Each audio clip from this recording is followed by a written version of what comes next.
Greetings, friends. For the past 5.5, almost 6 years now that we've been homesteading on our property, we've done so on a mostly wooded lot. We do have some grass areas, but not a lot. But here recently we found out that this area right here, this property, has gone up for sale. And there's a number of things that I would like to do, a number of homesteading goals that I have, and one of those is raising meat for ourselves and being able to raise them, the surplus for others as well. And let me tell you, this would be perfect for us with doing that. I could see us raising some pastured poultry, and maybe even some sheep or something like Justin Rhodes. So just had to see what we can do. Maybe even host some workshops here. That would be pretty cool too. So let me know what you guys think.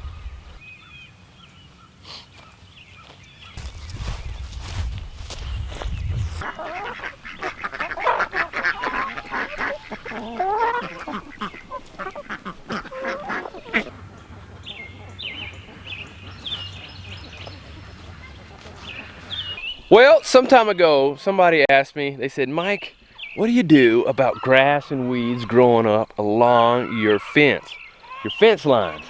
And I said, you could use landscape fabric, or you can torch or weed those things, opposed to having to weed them constantly with a weed eater or by hand. That's terrible. But I haven't actually followed that advice for landscape fabric. The reason why is because I've been constantly moving my fences and a number of things here, trying to figure out where we want things to be longer term. And I recommend that when you first get started and start setting up your homestead, don't do anything permanent, because doing so you might find out shortly after that, man, I shouldn't have put that there. Oh, I need to move it. But if it's permanent, it's very hard to move. So this fence here, I've been moving it kind of all around, but I think for sure that I want it to stay here now, especially with our garden being down here and then our permaculture orchard right up here. So what I'm going to do today is we're going to pull out this fence, and then we're going to roll out the landscape for the bottom of it.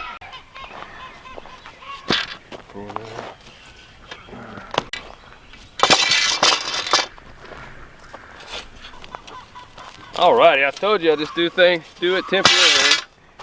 Quick setup. Main purpose of the fence is to keep animals out of the garden from eating up the garden. Doesn't really keep the deer out. Dogs help keep the deer away. But keeps ducks, keeps chickens, and other animals out of the garden. And dogs, keep them out too. Alright, and for our weed berry to go along the bottom of our fence, we're going to be using some of the DeWitt landscape fabric. And I really recommend this, or something really sturdy like this. Going and getting some of the weed barrier from the local hardware store, they just don't really last. So this is much sturdier. And this is just some surplus pieces that we've cut off from our landscape fabric that we use for our lettuce. So this will work perfectly.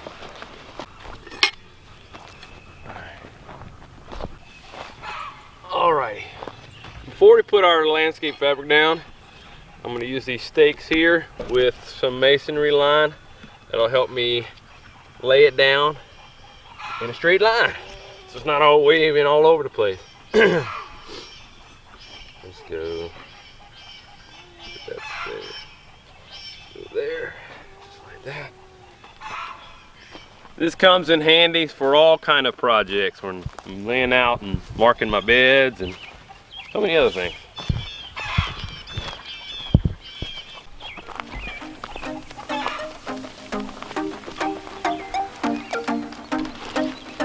Alright, now that we have our line, we're going to put on our fabric.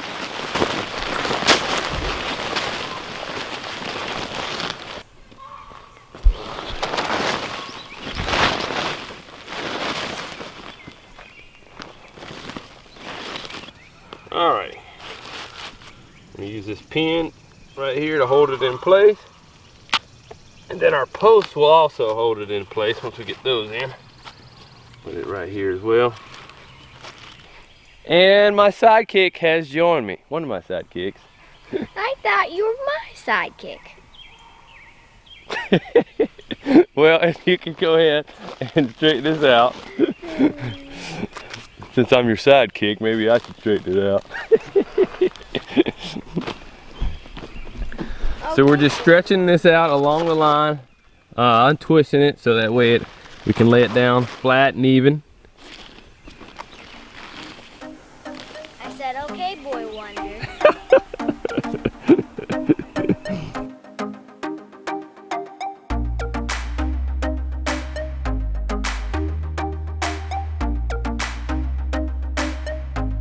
Alrighty, now that we have our landscape fabric down and in place, next we're gonna go ahead and put in our fence posts. And I'm just gonna use my knife and make T's, cut a T in the fabric, and then go ahead and put the post in. And we're gonna do a post, let's space them every 6 feet.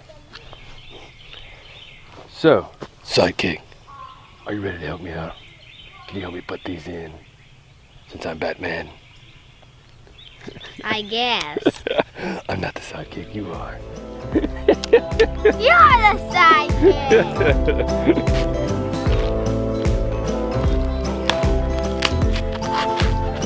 So we generally have it lined up, just a little bit of overhang on the line, but we know where we're going.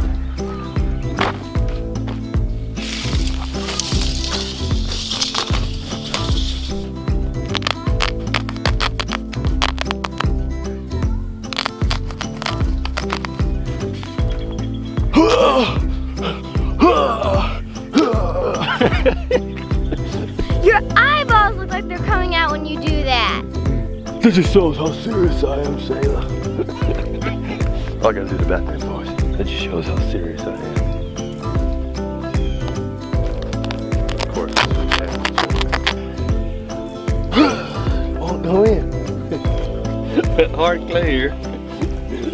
Oh.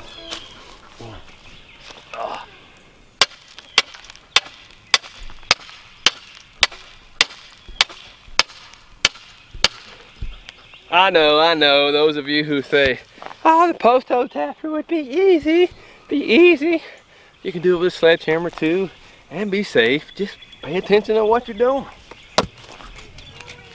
Besides, I'm not making a trip all the way to Tractor Supply or Lowe's or whatever, just for a post hole tapper for today. It'd be a waste of an hour or two to do that.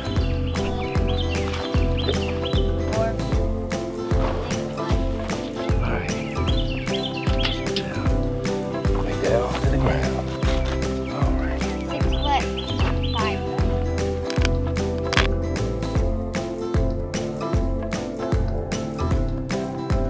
Now we pretty much have all of our landscape fabric laid down.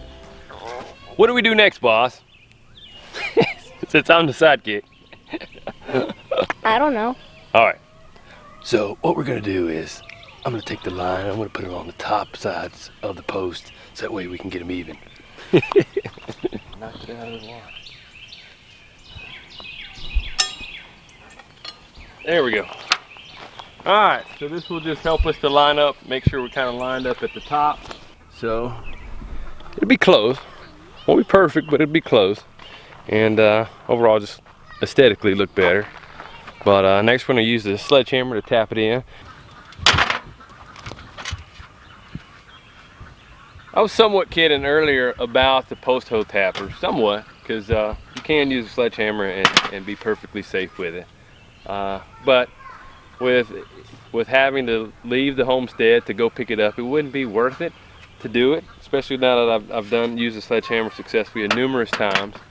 And also with businesses not being open right now like they have normally been all my life. Those are some things we got to think about. Is to be resourceful and use what you have, because you may not always be able to go to the store and just pick up something, but you got to figure out how to use what you have, and that's the heart of a homesteader and the heart of just making it happen. I've somewhat been able to come up with my own little technique for doing this too. First, kind of tap it in right here, holding it stable there, set my bench up against it, and there's a couple ways I can do it. The bench kind of helps me to keep it level. I can put it right here in my armpit.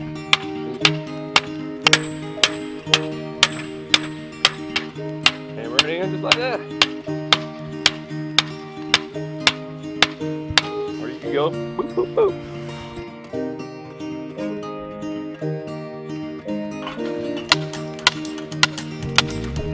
All right, next we'll go ahead and take our line down. Mostly lined up. Not perfect, but mostly lined up.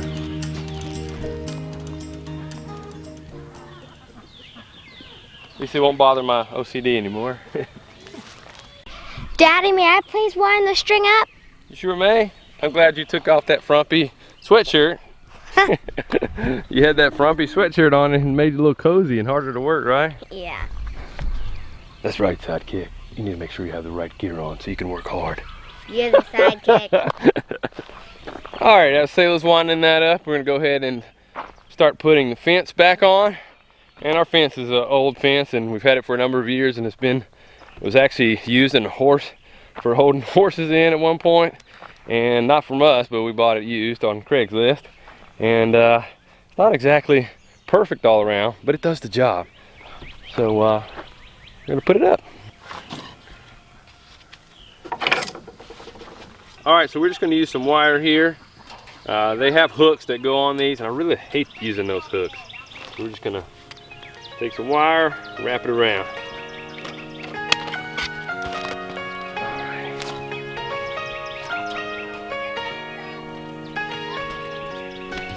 There we go. All right, sidekick, I'm gonna put you to work again. I want you to keep cutting me strips about this long. That way you can just keep handing them in and I'll keep moving. I think I like being your sidekick better. You don't want to be the boss? Sometimes I don't want to be the boss either. But sometimes people say that I like to boss people around, don't you? I guess.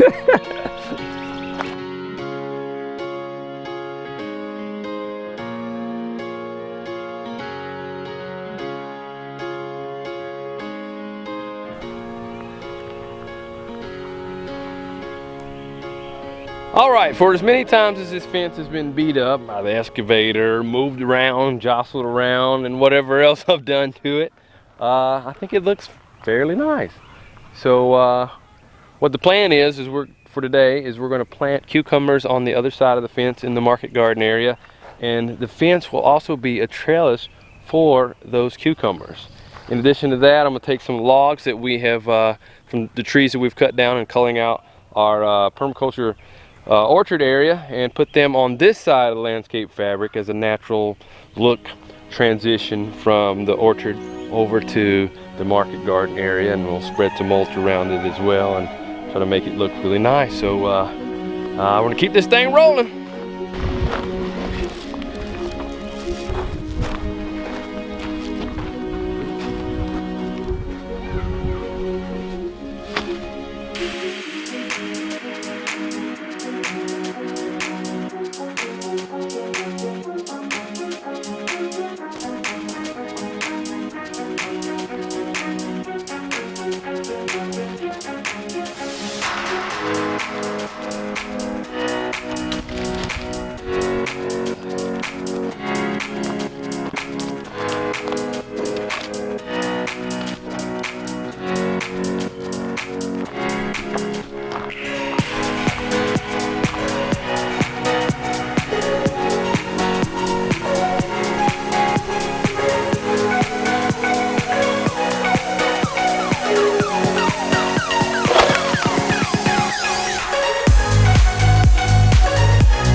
put down a lot of mulch along the line, but I'm not even sure if I'm halfway there yet.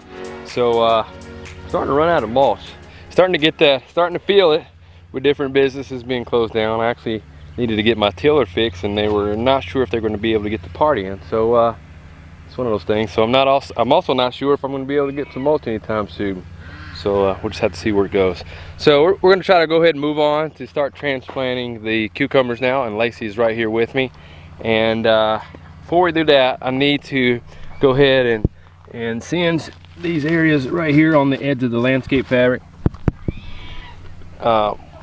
With the landscape fabric, whenever you cut it, even if you cut it with a really sharp knife, it still will kind of fray like that. And all you just need to do is take a flame to it, and it'll singe it all together.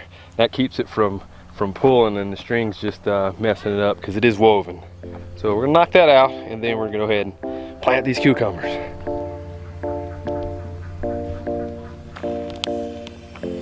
Don't want to get it too hot and get it out of control, just a little bit. Woo! That was a little bit of a back burner. People wonder if I missed the gym. In some ways I do, in some ways I don't. Especially from a workout standpoint, because working here on the homestead is like an all-day workout at times. Oh yeah. Well, done with that little back burner. Now it's time to start putting those cucumbers in. So Lacie is here continuing our progress, loosening up the soil for us so we can start planting here. Right here, pretty much some tough clay. Down there was a lot easier. Yeah, down there is where we had some mulch for and the chickens for some point at some time for a length of time actually. But right here we didn't really get to run the chickens and put mulch, so this ground's a lot harder. So as she's doing that, she's gonna run down the fence with that. I'm gonna go ahead and add some fertilizer where she's loosening the soil up, as well as some compost, and then we'll start putting our CUKES in.